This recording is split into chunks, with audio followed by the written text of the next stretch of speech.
and now I'm working. Yeah, so, but I can tell you some of these things, and you make an informed decision whether you want to study in China or not. But for me, probably it has really benefited me. But I don't know about you. Some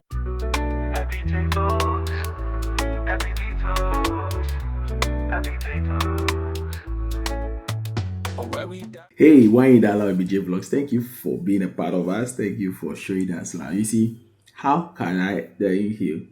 How can I thank you? You see, I cannot thank you all enough because you guys are so much awesome. You are so much phenomenal, and you've proven to me that you want to help me get to places. Yes, let's help reach a lot of people. And yeah, I don't know, but like, you guys are so much awesome. Yeah, thank you. If today is your first time, please subscribe, share for others. Let's get APJ vlogs out there. Let's help people. This particular year, as we speak, we got about 15 people being nominated to Chinese government scholarship, and that is a huge achievement. Yes, we are doing it all on ABJ Vlogs. This is only Chinese government scholarship. I've not talked about the university scholarships and then the bachelor people who won't really apply. But these are the things that we are doing one way or the other in our own small way. So please help us push ABJ out there. And I want to thank all of you. I don't want to particularly be mentioning countries, but frankly speaking, the country that is topping the analytics or the countries where people are watching from always has been Nigeria. So the Nigeria people say Nigeria know the carry last. I really share in this sentiment. So thank you all so much. Let's continue to push ABJ vlog. So in today's video, I'm talking to you about the pros and cons of studying in China. A lot of people ask me, ABJ, is it very essential to study in China? Is it very good to study in China? Yes. I cannot really tell you whether it's good for you to study in China, and I also cannot tell you whether it's bad for you to study in China. But after you watch this video, you can now make an informed decision for your own self whether you want to study in China or not. And by the way, all these things I'm going to talk about are based on my personal experience. I've been in China for 6 years. I studied 5 years, 2 years for my master's, and 3 years for my PhD. Yes. And now I'm working. Yes. So, but I can tell you some of these things, and you make an informed decision whether you want to study in China or not. But for me, probably it has really benefited me. But I don't know about you.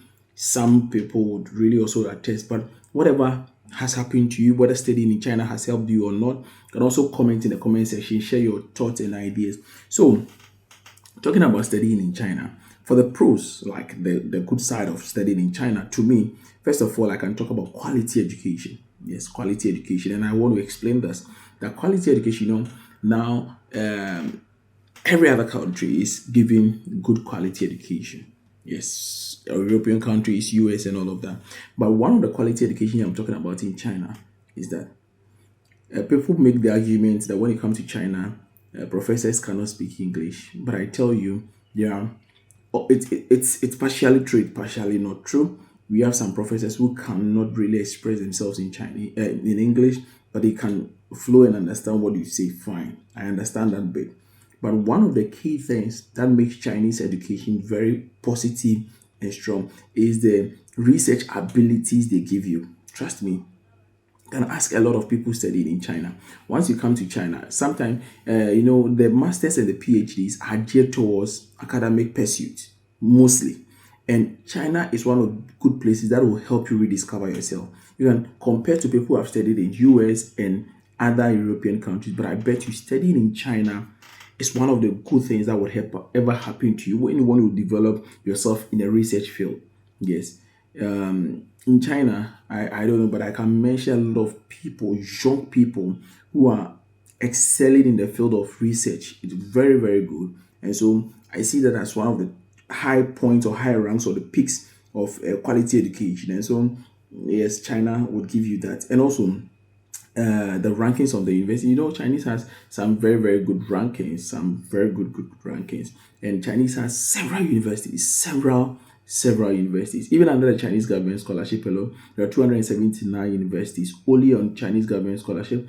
In Wuhan, you can count as many as about 53 universities only in Hubei. I think in Hubei, yes, you can count about 53 universities, which is so much crazy.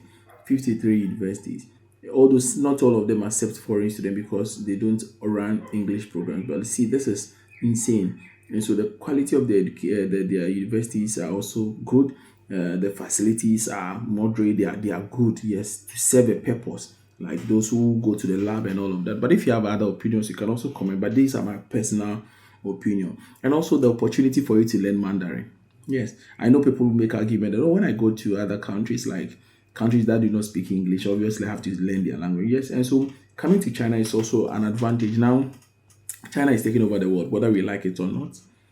And then the ability to speak Mandarin or Chinese language will be a plus. It's an advantage. And so studying here would give you that opportunity to study Mandarin. And who knows? I know people are making living or a living out of Mandarin alone. People are making a living out of Mandarin alone. And that is so cool and good. So you want to also think about this from this point. And also the career opportunities. You see, yes, gone are the days where people say when you study in China and you come home, you do not have job. But when you study and you study well, that is it. Even you can go to the Europes and all of that. You study and you don't study well by way of improving yourself. It's all about personal development.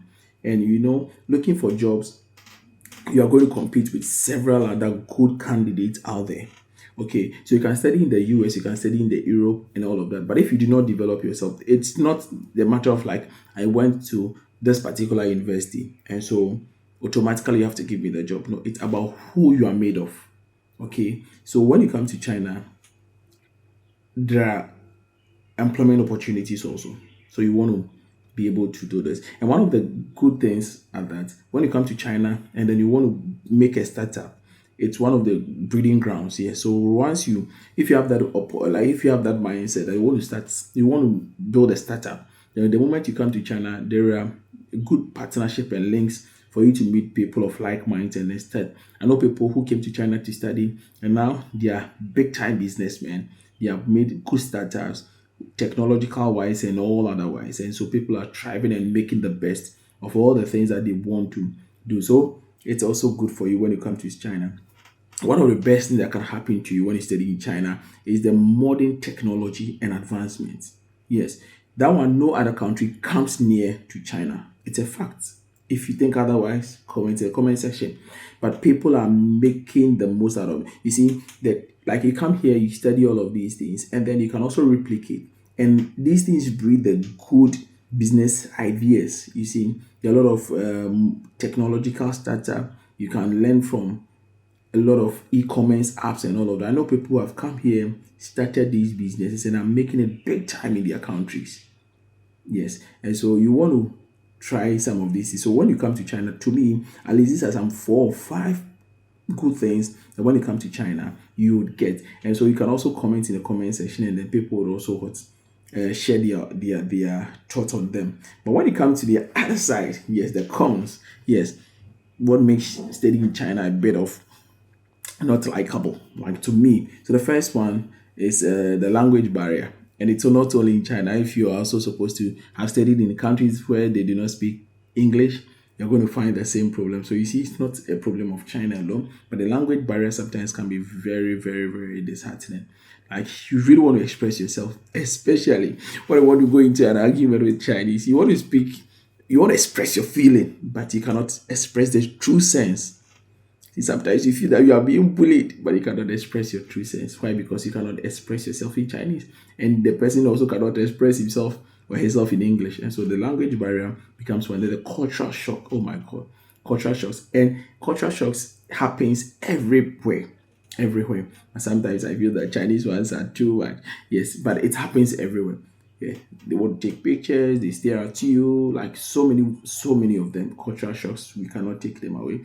And then one of the saddest thing is VPN. VPN. Yeah, people say, if you have VPN, why are you making YouTube videos alone? Yes, sometimes it's challenging. I think in the course of the week from Friday till yesterday, I recorded this video on Sunday morning. So till Saturday evening, my VPN was not working. Oh God, it was very, very difficult. Like I tried something like you cannot access it, and it's one of the biggest challenge if you're coming to China. And then also, let me see, adjusting to food.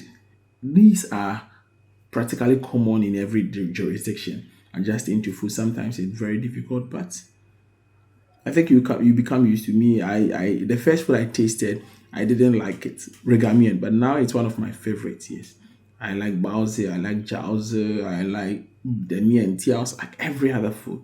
I eat almost every Chinese food. I know some people will say, hey, do you choose snake and frog? And I've issued disclaimers before that these are not common delicacies as people think. Okay. And then one of the difficult ones that when I talk about it, I become so much emotional is getting a resident permit after school. I don't know about the European countries. If you are from Europe and you are seeing this video, you can tell us how it is. But in China, it is one of the difficult things. Now you graduate and your school is chasing you out. You have to leave. You can get at least a 1 month stay. Yes, like they'll give you a 1 month visa, a temporal visa. If you do not have any other opportunity, then you'll be packing out of China. Like by that period, you should be having a job already, or you should have the intention of creating establishing a job where you have started a process. If not, after school, it becomes quite challenging to stay in China. So me, I have presented the gospel. I've presented the good news on what is good and what is bad instead in China. You have to make the decision yourself. If you want to join us, you come. If you don't want to join us, you can also go to another place. But until then, you see, I would always bring you the best, the best, the best. I'll make other videos and then share my true sense and true taste on studying China. Thank you so much. I love you. It's Giant. Bye bye.